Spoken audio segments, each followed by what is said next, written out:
Your powers are weak, old man. You can't win, Darth. If you strike me down, I shall become more powerful than you can possibly imagine.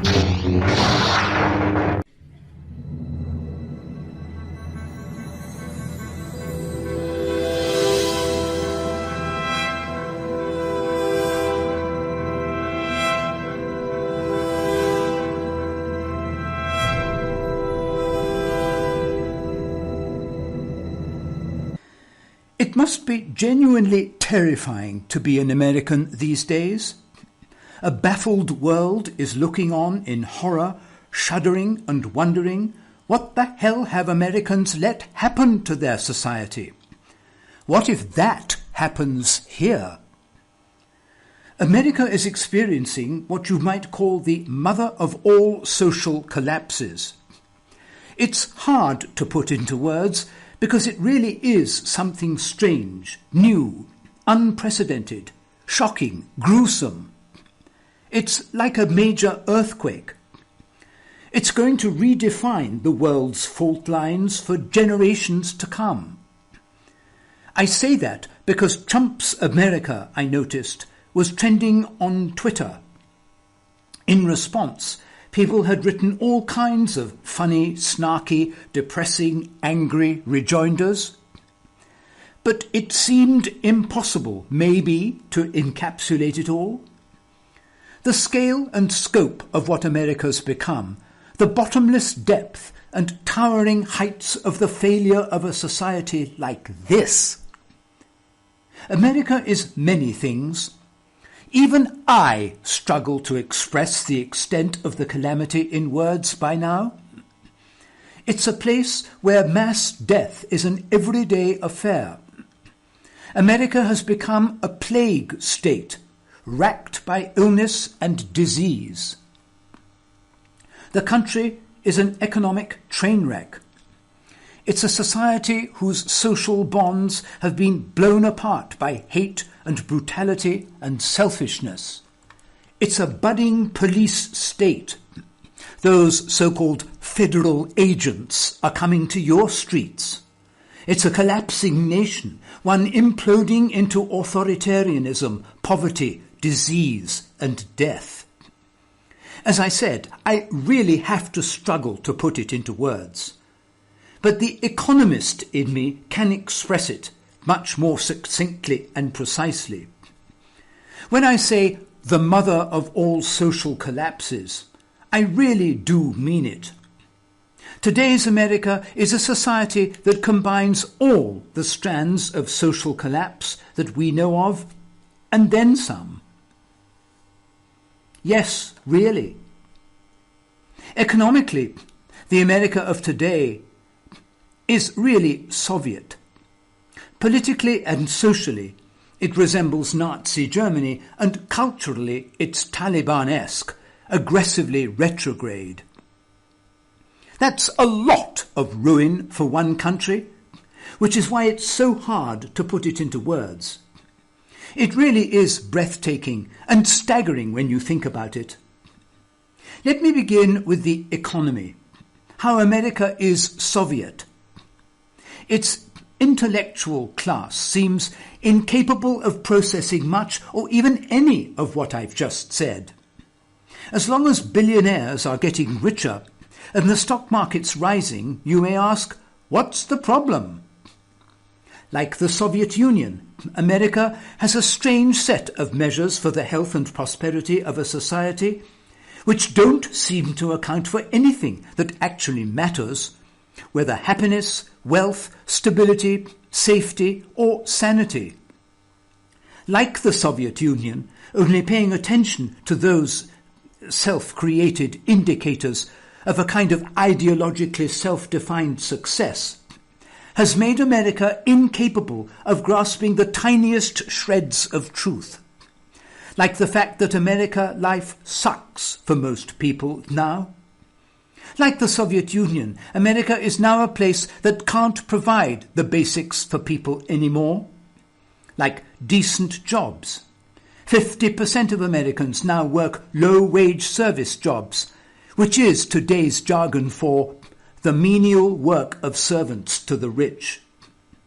Like the basic good of public health, America has the world's worst coronavirus outbreak by a very long way. And there's a very good and realistic chance that it's never going to go away, ever. Like decent food or water, which, if you've lived in Europe or Canada, are of a whole different league. Like public safety. Think about how many kids get shot at school, or how many women and minorities get abused at work. Like money. 80% of Americans live paycheck to paycheck. Like hope and optimism for the future, which keeps a society confident, buoyant, gentle, working together. Americans now expect life to get steadily worse. They're probably right. America can't provide the most basic of basics for people anymore. From medicine to money to jobs to public health to safety. There's no deeper way in which a society can fail. Wait, let me correct that. There is one deeper way. The lights can go out. A society can turn dark. That brings me to the next thing about America. It's also pretty, well, Nazi. Yes, Nazi. Look before you react angrily to that, sputtering into denial. Let me say one thing. The entire world thinks this. I'm only sharing with you what every single person who's not American seems to be saying every single day. I see this constantly in the press, on TV, and remember, all I see is international TV news and comment in Malaysia. It's the very first topic of discussion I have with a baffled and horrified world.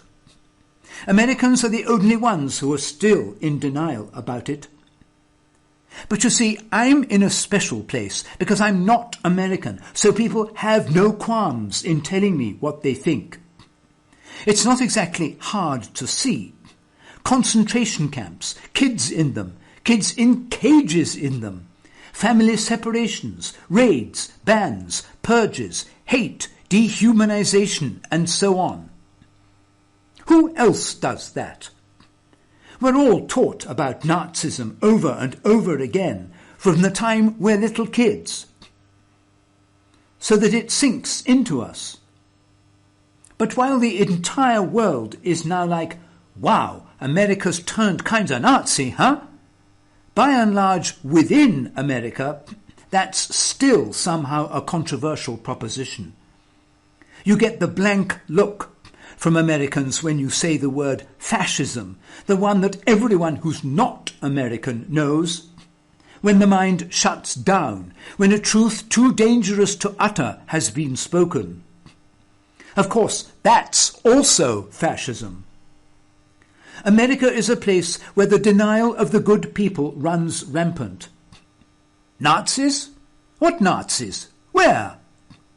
Denial is a crucial element in a society turning politically Nazi.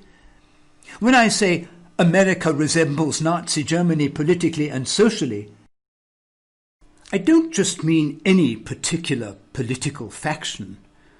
I also mean the only regular old American left on planet Earth who's still in denial about it, like the good German of the 1930s. What Americans didn't seem to understand is that these Nazi institutions would soon be used against them too, if they didn't speak up against them. So now, here we are, where the shock troops who once hunted, hated immigrants are now beating and abducting American moms off the streets and gassing mayors of cities. That's what denial does. It enables. What happened in Nazi Germany was due to what political scientists politely call a silent majority. Today, America has won, and for some baffling reason, Americans seem to think a silent majority is a good thing. That a polite majority who say nothing is proof of some kind of civilized nature. Nothing could be more wrong. silent majority is not a compliment. It's an insult. It's a disappointment, a condemnation. You don't want a silent majority in a society. A silent majority paves the way for every kind of authoritarian implosion under the sun, from fascist to theocratic to kleptocratic, to all of them put together. In the Islamic world, the silent majority is what let the fundamentalists and fanatics take over and wreck societies that were once democracies. In Nazi Germany, the silent majority is what brought the Nazis to power and then abuse it. In the Soviet Union, the silent majority is what let the communist machine wreck everyday life and society. Let me stress this again, because I think it's important. Americans seem to have been taught that a silent majority is a wonderful and noble thing. Like some kind of sleeping dragon who'll suddenly awaken and defend the land from the barbarians. It's not. A silent majority is not a good thing for a society to have. It's a terrible one. It's a patient on life support having a stroke. It's what we call that part of a society which is too scared, frightened, weary, or willfully ignorant to live up to its responsibilities as citizens of a democracy. A silent majority is a bad thing, not a good one. It's a negative. It's not a sleeping dragon. It's more like one that's passed out, drunk, while the barbarians set fire to the citadel. It's a sign that a society has one of the final elements necessary to implode, which is acquiescence, cowardice, or indifference, or maybe all three. That brings me to the next thing America is: fanatical. While the good people are a silent majority, and again, that's not a good thing, the American idiot apparently wants to make America look, ironically, a lot like the Islamic world he purportedly hates. The American idiot has flourished into a kind of weird Taliban of its own, demanding everything from control over women's bodies to refusing vaccinations to not teaching kids science. Nowhere else in the civilized world can you go and find the kinds of bizarre so-called debates you do in America over things for which there really is no debate. Should people wear masks? Does evolution exist? Should women not be objects and possessions? Are minorities human beings? Is it okay for a society to be a place of constant abuse, cruelty, aggression and violence? Should people have no right to health care? How about kids? Should they be taught superstition, not science, and then arm their teachers in case a mass murderer shows up? Americans don't get it, but nowhere else in the world is like this predicament. The closest analogue I have is the Islamic world, where people also tend to debate poppycock and superstition intensely and seriously, as though teaching a kid that human beings evolved was somehow going to seal their fate in the afterlife. But even in the Islamic world, America's levels of everyday cruelty and aggression are hard to find. Kids there aren't getting shot at schools. They're just getting turned into idiots. The American idiot has turned America into a society where idiocy of every kind flourishes. That's how the Islamic world imploded too, by the way. It wasn't always like this, despite what you may have heard. It used to be a literate, civilized, artistic, learned place. Then the mullahs arrived, the majorities fell silent, and the rest is history. The American idiot's story is much the same. He's pushed a line of incredible cultural idiocy that rotted and broke the American mind. Science was replaced with superstition, human decency with aggression, thoughtfulness and unthinking cruelty. Knowledge, with the ignorances of racism, misogyny, hate and greed. Trump's election was the triumph of the American idiot, and since then stunning leaps in idiocy have been made. The American idiot has successfully made every kind of superstition and regression into a debate, with the result that Americans can't go anywhere. There is a world now far more successful. Europeans enjoy vastly higher standards of living. They don't have to choose between their lives and their life savings. Canadians have good healthcare and decent pensions. But when you're busy debating whether, say, teachers should be armed or whether that secret police force abducting moms and gassing mayors really is doing just that, you cannot proceed forwards, only less backwards. If it feels frightening and surreal to live in America these days, it's because it is. America is undergoing the mother of all social collapses. Call it the MASC if you want an acronym. The social collapse America is having is a super collapse. It combines the worst elements of all the social collapses that we know of. Hence, the mother of all social collapses.